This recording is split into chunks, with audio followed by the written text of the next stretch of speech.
Hello বন্ধুরা, good morning. তো বন্ধুরা, আজ হচ্ছে গেছে আমাদের মল্লারপুরের সেকেন্ড দিন।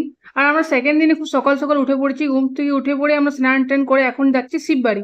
তো শিববাড়িতে প্রথমে আমরা এখানে তোমার পুজো টুজো করবো। পুজো টুজো করার পর তারপর তারাপীঠে দিয়ে রওনা দেবো। তো এখন দেখতে পাচ্ছি শিববাড়ি ঢোকার মধ্যে একটা রথ ছিল, বড় মতন রথ, অত সময় খুব ধুমধাম হয় এখানে। তো এখন আমরা শিববাড়িতে ঢুকছি, প্রবেশ করার পর ওখানে পুজো টুজো করবো, তারপর যাবো তারাপীঠ। তো আজকে লুকটা কিরকম লাগছে সেটাও কমেন্টে জানিও। চলো এখন প্রবেশ করা যাক। আর এইখানে যে তোমার শিব ঠাকুরটা আছে সেটা খুবই জাগ্রত, মানে যেটাই কামনা করা হয় সেটাই নাকি পূরণ হয়। তাই তো খুবই আমি শুনেছি, তাই এখানে এসেছি।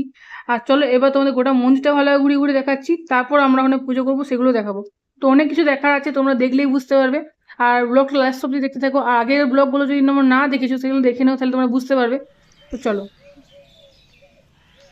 কোনটা মন্দির?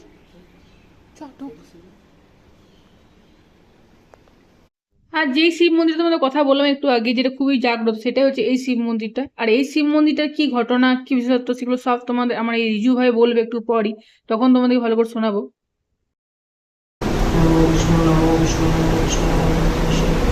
এই শিব মন্দিরটা খুবই জাগ্রত, যার যা মনস্কামনা সেটা তোমরা মানত করো মনে মনে। আর সবাই কমেন্টে হার হার মহাদেব লিখো অবশ্যই।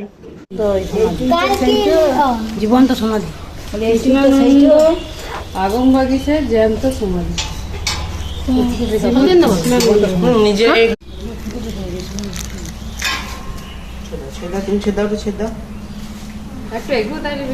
ফুটোটা দেখি আছে শ্বাস প্রশ্বাস জীবন্ত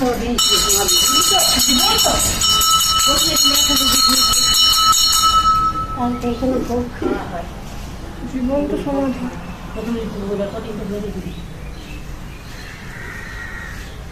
সোজা করে বসো। হ্যাঁ তাই জীবন্ত সমাধিটা একটু ই করে নিলাম। এখন যে তোমার সমাধিটা দেখলে সেটা হচ্ছে আগমগীশের তোমার জীবন্ত সমাধি। তিনি এখানে জীবন্তই এখানে তোমার সমাধি নিয়েছিলেন। আর সেখানে তার জন্যই তোমার এখানে প্রতিদিন নিয়মিত পুজো করা হয়, তাকে জল দেওয়া হয়। আর এই গর্তটা যেটা করে সেটা তোমার শ্বাস প্রশ্বাস আছে, সেই কারণে সবাই এখান থেকেই প্রণাম করো। তো এবার আমরা ঢুকছি তোমার সিদ্ধেশ্বরী মন্দির। সিদ্ধেশ্বরী মন্দিরে তোমার পুজোটা তোমার দেখাবো। আর সিদ্ধেশ্বরী মাকেও তোমরা দেখাবো। তোমরা শুধু দেখতে থেকো, তোমাদের খুব ভালো লাগবে। আর সবাই এখান থেকেই প্রণাম করো, নিজে নিজে মনস্কামনা মনে মনে বলো, ঠিক আছে? নমো বিষ্ণু, নমো বিষ্ণু, নমো বিষ্ণু। নমো শান্তি, নমো শান্তি, নমো শান্তি। চলটা পাইবি।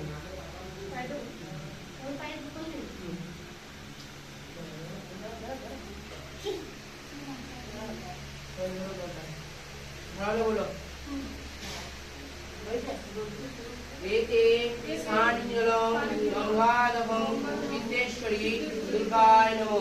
एते स्वचन्दं गन्धपुष्पे पुष्पाञ्जलिपुष्पं सिद्धेश्वरी दुर्गाय नमो। सानिजलं गंगाधवं सिद्धेश्वरी दुर्गाय नमो।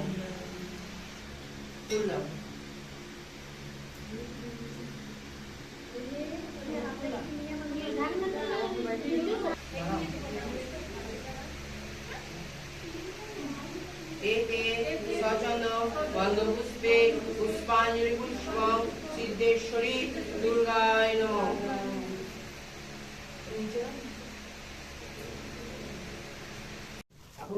এবার তোমরা সিদ্ধেশ্বরী মায়েরও ভালো করে দর্শন করে নাও।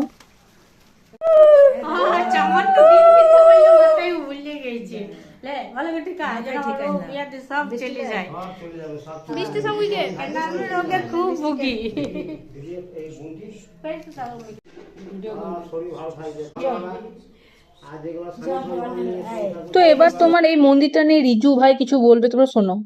এটা বন ছিল, বনের এবার একটা গোয়ালি মানে গরু এখানে প্রতিদিন এসে দুধ দিত।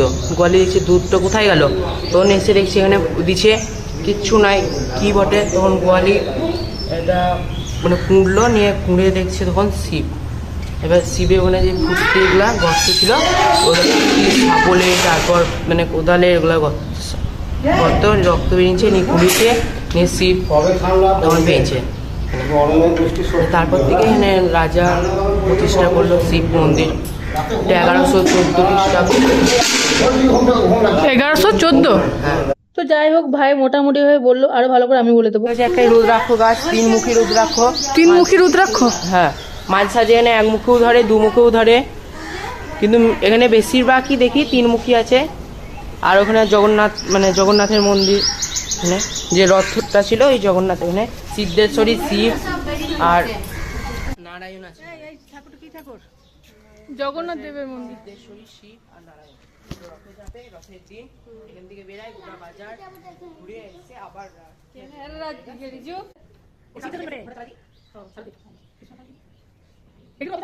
তো শিব বাড়িটা তোমার মোটামুটি ঘুরিয়ে দেখালাম আমি, তো কিরকম লাগলো সেটা কমেন্টে জানিও। আর এখানকার যেই তোমার গোপন গোপন কথাগুলো আছে যেগুলো তোমার আগে তোমার স্থাপিত হয়েছে সেগুলো হয়তো রিজু ভাই ভালো করে বলতে পারলো না, কিন্তু আমি মশাইয়ের থেকে সেগুলো ভালো করে তোমাদেরকে অন্য কোনো ভিডিওতে আমি বলবো। কারণ না রিজু ভাই ছোট তাই ভালো করে তো গুছিয়ে বলতে পারছে না, কিন্তু মশাই ভালো করে জানবে, তো তোমাকে সেগুলো ভালো করে আমি বলবো। ষষ্ঠী শিলা, এখানে ষষ্ঠী শিলা আছে। আর এগুলো অনেক পুরোনো ঠাকুর, মুখ টুক মানে মানে ক্ষয় হয়ে গেছে, এখন বুঝতে পারা যায় না। আর এইগুলা সব আগেকার দেওয়ালের কাজ হাতে।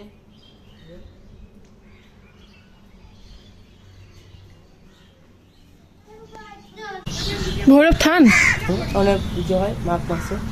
আর ওটা মা কালী, ওটা মা কালী মন্দির। যেখানে শিব ঠাকুর সেখানে আর একটা আছে ওইখানে মা কালীর মানে বেদি করা আছে।